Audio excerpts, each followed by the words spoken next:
తినకపోతే ఎన్ని రోగాలు వస్తాయి ఇప్పుడు చెప్తా. అది బాగా భోజనం అయిన తర్వాత మీ స్కూల్ టీచర్ గారు భోజనం అయినాక ఇస్తారు.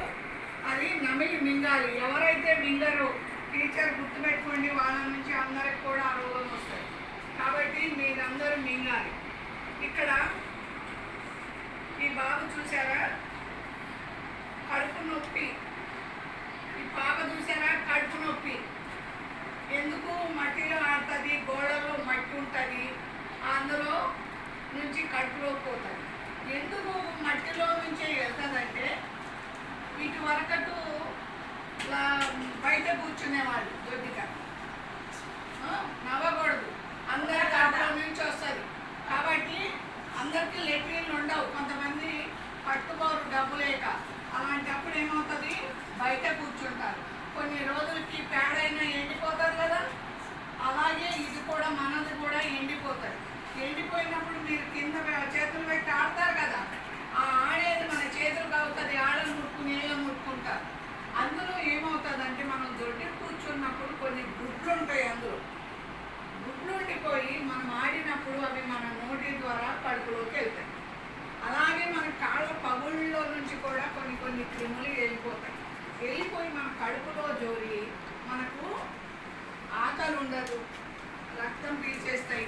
తర్వాత చదువుకోబుద్ధి కాదు కదా, ఎవరు చెప్పింది వినరు, విసుగ్గా ఉంటుంది, వాంతులు వచ్చినట్టుగా, విరోచనాలు అప్పుడప్పుడు అయినట్టుగా, రోజు స్కూల్కి రావాలంటే బాధ, అలాంటివి మీరు అనుభవిస్తారు. ఇప్పుడు ఈ మందులు ఎందుకు ఇస్తున్నామంటే, మీరు బాగా చదువుకోవాలి. మరి కడుపు నొస్తుంటే సార్ చెప్పింది, మేడం చెప్పింది అర్థమవుతుందా? దొడ్డికి వెళ్ళాలి, లేకపోతే నాకు కడుపు నొప్పి ఉందని నిద్రపోవాలి అనిపిస్తుంది, ఆ పురుగులు ఉన్నంతసేపు పండుకోవాలనిపిస్తుంది. అవన్నీ మనకు అటెండెన్స్ని రానియరు, మనం స్కూల్కి రాలేము. అలాంటప్పుడు మనకు చదువు కూడా ఎక్కదు. మనం చదువుకుంటేనే కదా మంచివాళ్ళం అయ్యేది, అభివృద్ధి చెందేది. అటువంటి అప్పుడు మనం చేసుకున్నటువంటిది వలన ఈ రోగాలు వస్తాయి. మన వల్లనే వచ్చేది. మనం శుభ్రంగా ఉంటే వస్తాయా? గోళ్ళు ఎప్పుడు కూడా చిన్నగా చేసుకోవాలి. ఏమొచ్చాడు పెట్టినాం ఏంటి? గోళ్ళు చిన్నగా చేసుకోవాలి.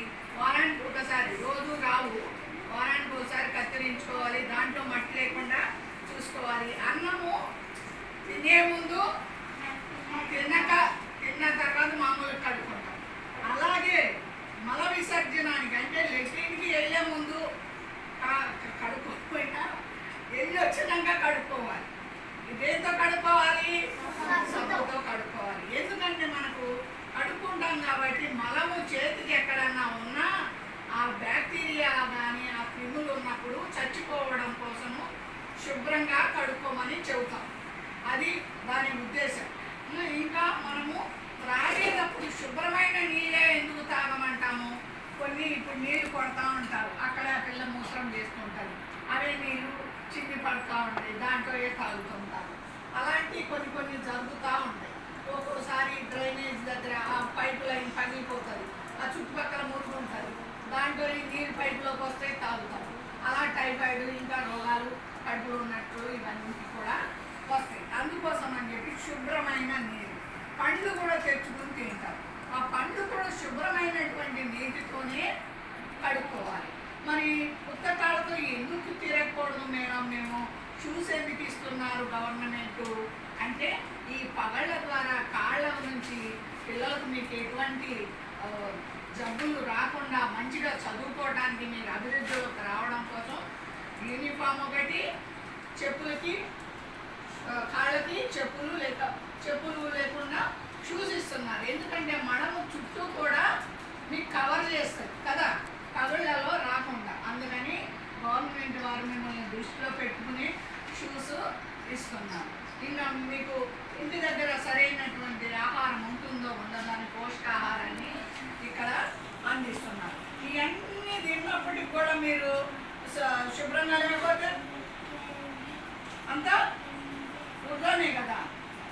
అది అందుకోసం మీ అందరూ కూడా అటెండెన్స్ పెరిగి చక్కగా చదువుకోవాలని లెట్రిన్నే వాడాలి. ఎంతమంది బయటకు వెళ్తారు? ఎంతమంది బయటకు వెళ్తారు? బయట అందరికి లెట్రిన్లు ఉన్నాయి.